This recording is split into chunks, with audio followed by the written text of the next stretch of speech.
मतांची चोरी करून राज्यात आणि देशात भाजप महायुतीचं सरकार सत्तेत आले। निवडणूक आयोगावर बोललं की भाजपाचे वकील उभे राहतात। राज्यात विषमतेचं राजकारण सुरू असून जाती धर्माच्या नावावर माथी भडकवण्याचं काम सुरू असल्याचा घणाघाती माजी विरोधी पक्षनेते आमदार विजय वडेट्टीवार यांनी केलाय। वांगी येथे लोकतीर्थ स्मारकाच्या वर्षपूर्ती कार्यक्रमात ते बोलत होते।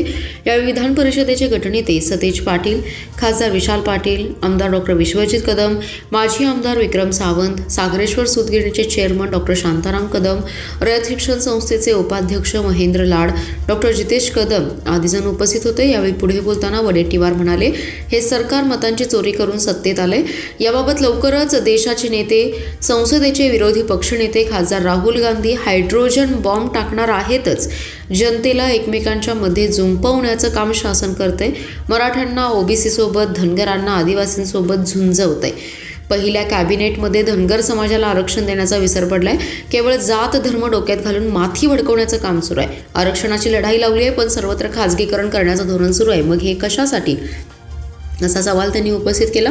येणाऱ्या जिल्हा परिषद, पंचायत समिती, नगरपालिका आणि महानगरपालिका निवडणुका ताकदीने लढून जिंकून हा मत चोरीचा बदला घेण्याची संधी सोडू नका, असं आवाहन त्यांनी उपस्थितांना केले।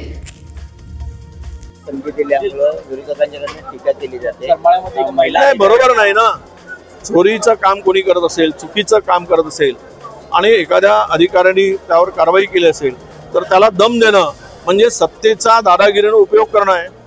सत्ता मिळाली यासाठी नाही की चोरांना तुम्हाला मदत करण्यासाठी। आणि अधिकारी प्रामाणिकपणे जर काम करत असेल, पोलीस अधिकारी त्याचं कर्तव्य पार पाडत असेल तर त्या कर्तव्यामध्ये अशा पद्धतीनं दबाव टाकून, धमकावून त्याला त्याच्या कर्तव्यापासून दूर करणं म्हणजेच हे लोकशाहीला मानत नाहीत, त्यांचा लोकशाहीवर विश्वास नाही। हे दादागिरीने आणि हुकुमशाहीने कारभार चालवू शकतात। मन वाटेल त्या पद्धतीने आम्ही काम करू अशी भूमिका यांची यातून दिसते आहे। नाही, सत्तेचा माज तर प्रत्येकाला झालाय। तो माज इतका आहे की तो ओसंडून वाहताना दिसतोय। त्यांना सत्ता म्हणजे आता असं वाटायला लागलं की मालक, सत्ता ही सेवेसाठी होती, पण सत्ता आता या लोकांना, महायुतीच्या सरकारला मालकी हक्काने मिळाल्यासारखं वाटतंय। आम्ही मालक आहोत, तुम्ही सगळे नोकर आहात आमचे, तुम्ही आमचे सेवक आहात। अरे ही कुठली पद्धत आहे? आणि म्हणून तो माज तर बोलण्यातून दिसतोच आहे। राधाकृष्ण विखे पाटील म्हणतात की आरक्षण जे दिलेलं आहे ते मराठा समाजाला मुख्यमंत्री देवेंद्र फडणवीस आणि मनोज जरांगे यांना खरंच श्रेय दिले जाते।